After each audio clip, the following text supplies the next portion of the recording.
Why does the U.S. support the tortured dictatorship in Egypt? Because that's what Israel wants. Why can't America make peace with Iran? Because that's not what Israel wants. And why do we veto every attempt to shut down illegal settlements on the West Bank? Because it's what Israel wants. Seeing a pattern here? Sick of it yet? It's time to put America first. Support the Council for the National Interest at councilforthenationalinterest.org and push back against the Israel lobby and their sock puppets in Washington, D.C. That's councilforthenationalinterest.org. All right, you guys, welcome back to the show here. I'm Scott Horton. This is my show, The Scott Horton Show. Check out my website, scotthorton.org. It's the new and improved scotthorton.org. Almost 3,000 interviews there going back to 2003. If you like interviews. Also, you can follow me on Facebook, Twitter, and YouTube at /Scott Horton Show. Boy, I was twittering like a madman yesterday. Well, I was a madman at the time, so that was part of why. Anyway, our next guest is my favorite reporter in the whole wide world. His name is Gareth Porter, and he writes primarily for Interpress Service. That's ipsnews.net, ipsnews.net. And he also writes for truthout.org. And you might remember that last year he won the Gellhorn Prize, the Martha Gellhorn Award, I believe it's called, over in England for his great work that he did for Truth Out about the surge in Afghanistan and the night raids and the murder of civilians by Stanley McChrystal and David Petraeus and their special forces men during that bogus surge. Anyway, he also wrote a book about Vietnam called The Perils of Dominance, and his specialty is debunking everything the War Party says, which is all lies, which makes it really easy for him. You know, he figured out that niche to do this for a living. And these guys will talk, and then I'll just dismantle it. That'll be simple. Welcome back to the show. Gareth, how are you doing? I'm fine. Thanks, Scott. As always, thanks for your enthusiastic support. You're the best. What can I say? Look at this thing. How intelligence was twisted to support an attack on Syria. And, well, geez, sorry to the state, but you just completely destroyed them here. The CIA, and I guess, can you tell us what exactly is the relationship of this document, this Syria dossier, compared to a national intelligence estimate? Because they're saying it does have... I'm glad you began with that question, Scott, because there really is a very serious question about what the status of this document is. Really? Okay, now, so the CIA, they put out an estimate about this or that, the other thing, but then there's a national intelligence estimate, which is kind of a special different category of things where the heads of all the different 16 or 17 or however many it is intelligence agencies meet together, and when they all agree on what the thing should say, then that's the national intelligence estimate. That's right. That's kind of a bigger deal than just the CIA morning briefing or something. This clearly is not a national intelligence estimate. It's not that. But it does have the input of, they claim, all the other intelligence agencies, right? Yeah, the language that they use is interesting. The language is that it was vetted by intelligence agencies. That doesn't really tell us very much. Mm-hmm. And I'll tell you the truth. I mean, I think that this is a document that, I mean, the summary document itself was clearly written by the White House, either largely or entirely. And it may have been checked with, Clapper, the director of national intelligence, but it's not a product of the intelligence community, for sure. For sure. The CIA didn't even write this thing, you're saying. I'm saying that they certainly did not write the summary. The summary is something that, and by the way, another piece of evidence here that's quite relevant about the curious status of this document is that it does not appear anywhere on the website of the Office of the Director of National Intelligence. Now, that's significant because all of the major products of the intelligence community, any national intelligence estimate where there has been a published version or, something published from it, like key judgments, they're all there on the website of the Office of the Director of National Intelligence, but this one does not show up. And I have called the Office of the Director of National Intelligence to ask for clarification. I sent an email this morning. They have not responded, but I am going to follow up and try to get some clarification from them about what does this all mean. All right, now, so much of your article here is based on the kind of slippery language that they use, and now it's at least, kind of pseudo-CIA language, right? We judge this with high confidence, or we don't judge that with high confidence, but you're telling me that what happened here was some some White House staffers or whoever at the White House, they had gone through whatever the CIA had given them, and they kind of plagiarize as much of it as they can and cherry pick out from that to write up this summary. And so, but it's not the CIA saying we judge with high confidence. I think that there's a relationship here between the language that they use specifically when they talk about assessment and the language of whatever the intelligence people put before them. And by the way, we also don't know, what the process was by which the so-called intelligence community product was arrived at. In other words, since it wasn't a national intelligence estimate, just to repeat, there was some consultation here, but, it's probably something more like everybody was assembled around a table and they had a discussion, and, Clapper and his aides drafted something up, and, there was some discussion, but there was never an official process of approval. Right. I think that's probably what happened. Speak now or forever hold your peace kind of thing. Whoever dares contradict me, go ahead. Well, all right, that's what course, I thought. In actual estimates, there is the possibility of having, dissenting views. Right. It's clear that there was no opportunity for anything like that here, but that there was dissent. I absolutely guarantee you that there were people in the intelligence community who were dissenting from some of the views that are expressed here. Hey, I guarantee that, too. Philip Giraldi was on the show yesterday, and I kind of nailed him down on it, and he basically said, yes, I can report to you that many current and former CIA people at least don't believe the case was proved with this thing. Yeah, and actually, if you read it carefully, this is one of the points that I make in my piece. They do say we assess with high confidence that a chemical weapons attack took place, but then when you get to a nerve gas attack or nerve agent, then it's we assess.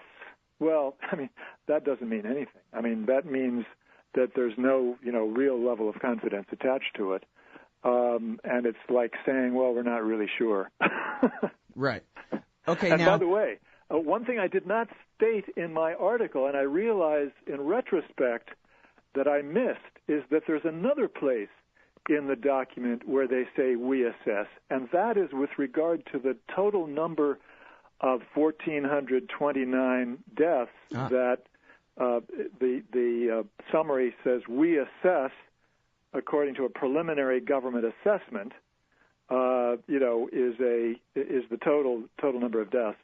Well, that clearly was not something that the intelligence community embraced by any means, in any way, shape, or form. So that is it's called a preliminary government assessment, and that means that basically I think it came from the White House. By the way, why do you think that they chose such specific numbers for their body count there instead of just saying it's politically more potent? Clearly. In other words, that was a political estimate, and it wasn't given by the intelligence community. I think that's the bottom line.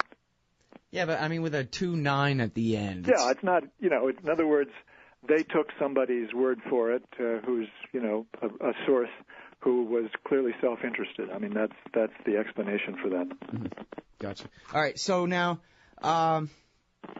the phone intercept. Well, I want to talk about WinPack, but first of all, the phone intercept. The Americans claim credit for the intercept, and yet you debunk that. You say, no, it's just Steve Clemens and Benjamin Netanyahu's intercept, the same one we're talking about here.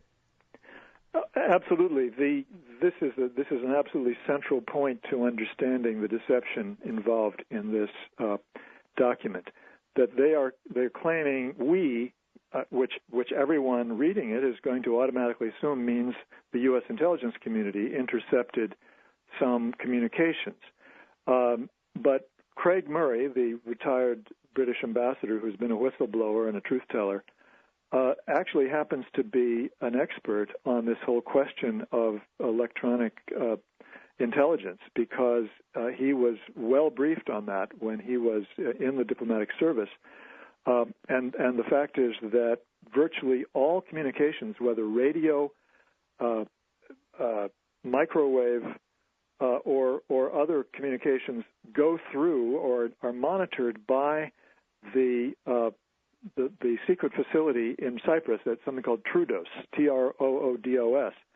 And as Murray points out in a blog that he did last few days, the United States and the UK share the output.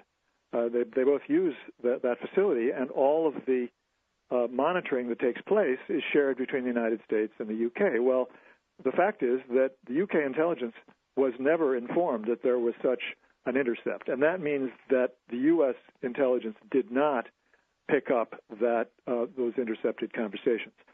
And that means that it did come allegedly, purportedly, from the Israelis.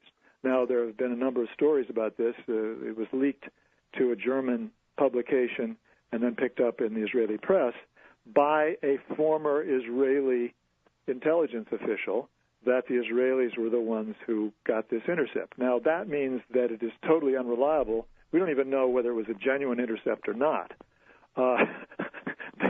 The Israelis do not turn over the actual electronic intercept to U.S. intelligence. That's never done. The fact is that all they do is give the United States a report. So we simply cannot rely on it. That's the first point.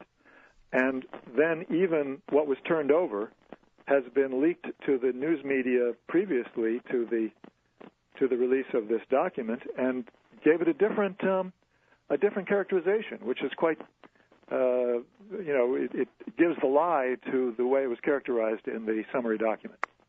All right. Now, was Craig Murray saying here that, that the British and the Americans would have gotten it, and how is it that the Israelis came upon this intercept that we were unable to get? Or is he at least open to the possibility they could have gotten something that the Americans missed? Just don't believe the Americans when they claim that it's their intercept. He asserts that it's very unlikely that the Israelis got this because of the nature of that the Israelis picked up a set of communications that were not transmitted through means that were picked up by the Troodos listening station, the secret listening post in Cyprus.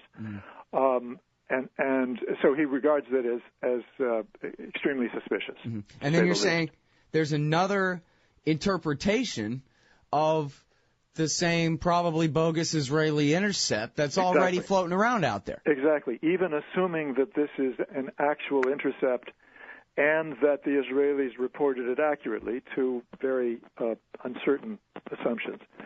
The characterization of it that was given to the cable, if I remember correctly, I believe that's the source.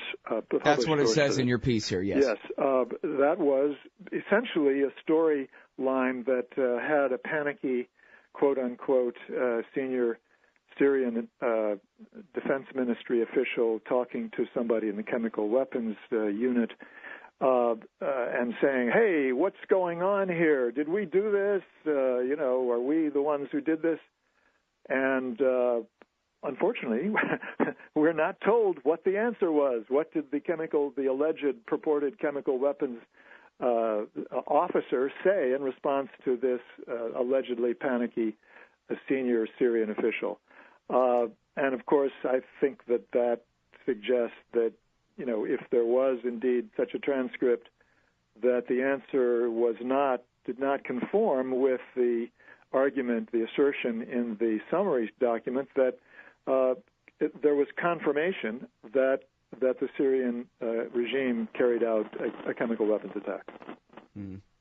Yeah, it's funny, John Kerry just says, well, look, we have proof beyond a reasonable doubt.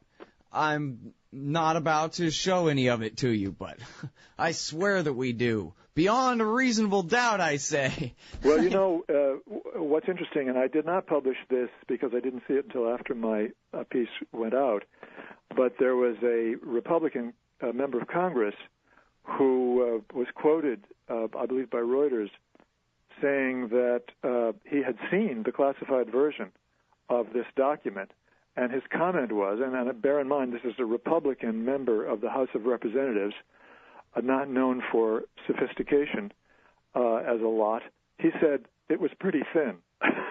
Mm-hmm. So I take that as a pretty good indicator that there was not a lot of substance there in the document itself that is in the classified version of this document that went beyond the extreme thinness and suspicious character of this document. Yeah, in fact, the administration, not to give them advice for lying better or whatever, but I think the more often that they say kind of in protest that, well, but it couldn't have been anybody but Assad who did it, that just really makes it so plain and clear how little evidence they have. First of all, Your Honor, just look at him. He must be the guy that we're talking about here, like Idiocracy or something. By the way, there's another point that I did not write about in my piece, which is extremely important for your listeners to know, and that is that there's another place where we assess was used, and this was where it said in the summary document, we assess that the opposition did not use chemical weapons. Now, what does that mean? That goes back to the use of we assess for the idea that there was a nerve gas attack, that nerve gas was used in the attack, which, as I pointed out in the piece, actually means, and I was told this by a former senior U.S. intelligence official, that they don't know. I mean, because there's no level of confidence expressed. Right. It means that in other words, it's a huge omission. The fact that the phrase "we judge with high confidence" is not there. Precisely so. And that's even the White House spinning the CIA report, and they're still only willing to go that far. Exactly, except that they don't expect people to notice this, and they're quite right. Right. So now one of the things I'm looking at here in the article is how you talk about the fact that the UN weapons inspectors were just arriving in Damascus at the invitation of the government of Syria because they wanted the UN inspectors to help them prove that it had been the rebels using chemical weapons in the past. It certainly doesn't make much sense that they would go ahead and do an attack right as the inspectors are arriving in their country. Seems like a tactical mistake somebody else could have made, on the rebel side perhaps. But then they were perfectly willing, as you report, to go ahead and check for the gas and, inspect away. We have nothing to hide. Is that more or less correct or not, or what? Well, that's precisely correct. And the point is that this goes to the question of motive. Why would the Syrian regime allow the inspectors to go in after they had committed a major chemical weapons attack and open themselves up to the UN officially finding, coming up with the concrete physical evidence showing that they were guilty of a chemical weapons attack. So, I mean, it certainly raises a serious question about, what they could have possibly, why they possibly would have wanted to do that.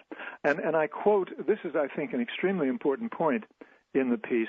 I quote the British intelligence assessment making the statement that there was no obvious trigger, political or military trigger, for Syria to use chemical weapons at that point.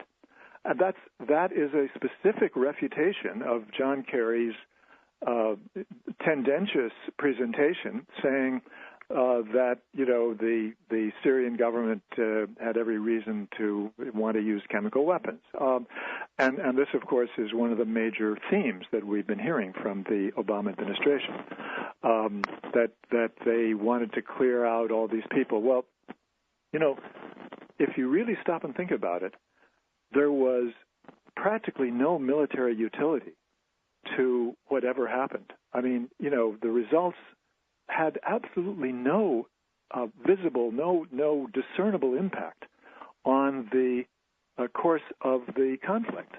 I mean, it didn't help them at all. Well, and it would have, in a vacuum, never even mind the idea of accidentally getting the Americans to intervene or flirting with that danger of having the Americans intervene further on the side of the rebels, something like that. It's absolutely contrary to counterinsurgency to go gassing neighborhoods instead of, killing insurgents in the most individual type fashion that you can, like McChrystal would do. Well, I mean, yeah, I don't want to rely on counterinsurgency theory here. I think that it's much more persuasive and much more significant that even in just straight military terms, forget about insurgency. Just think about two sworn enemies who are trying to defeat one another on the field of battle. This alleged use of chemical warfare just didn't add up. I mean, if it was in fact a nerve gas attack that was aimed at killing thousands of people, as precisely what happened in the Iran-Iraq war when Saddam used chemical weapons and killed thousands of people in Halabja, then there was some kind of military utility involved in using the chemicals. And in this case, it simply doesn't appear to apply. And one other point about that, Scott, which I did not put in my piece, but I will reveal to your listening audience, I understand that from a source who is in touch with the opposition forces in Syria, that the Saudis outfitted all of the fighters, the opposition fighters, the rebel fighters, in that area with 20,000 anti-chemical war suits and gas masks. Now, I can't tell you that the regime was aware of the fact that the rebels have been fully outfitted with anti-chemical weapon suits, but it does, again, provide an additional detail here which makes it much less credible that the Syrian military would believe that there was anything to be gained by this kind of chemical weapons attack. All right, now, you also talk about in your article that you cast a lot of doubt on whether sarin or what kind of gas was even used here. Or can I ask you, where do you think this came from? There's the report in the Mint press that's going around, of course, about how the Saudis have provided some chemical weapons to the rebels, and they accidentally broke open some canisters and poisoned themselves or something. I don't really credit the idea of an accidental incident, and I didn't use the story that has been published because I just didn't think the sourcing on it was strong enough. But I think that the possibility that the opposition forces did in fact do something certainly it cannot be ruled out.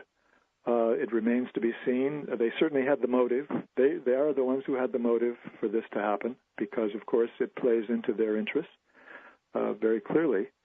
But at this point, we still don't have any confirming evidence. It's just not clear. You asked me what really happened. The answer is I don't know.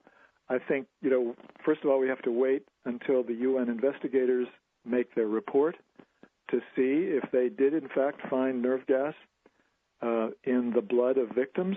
If they did, then, we have to reevaluate and try to figure out what that means. I mean, if they do not, then we also have to recalculate. Then we have to try to go from there to figure out what happened.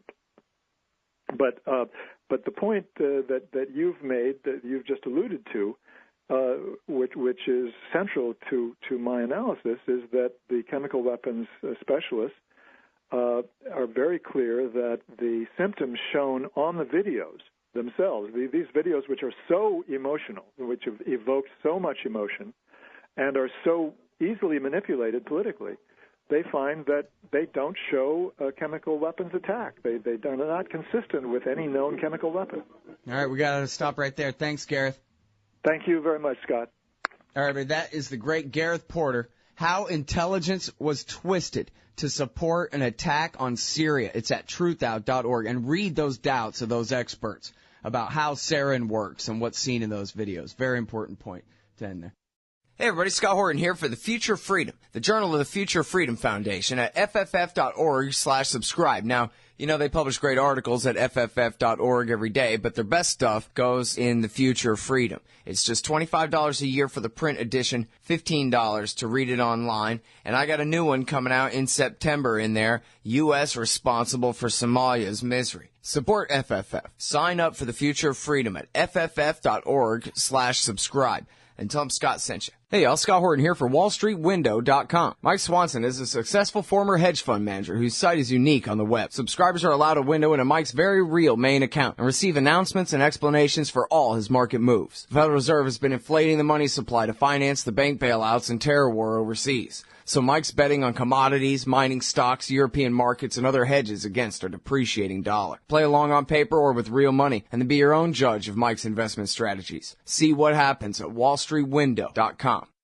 Hey, all, Scott here, inviting you to check out Modern Times Magazine at ModernTimesMagazine.com.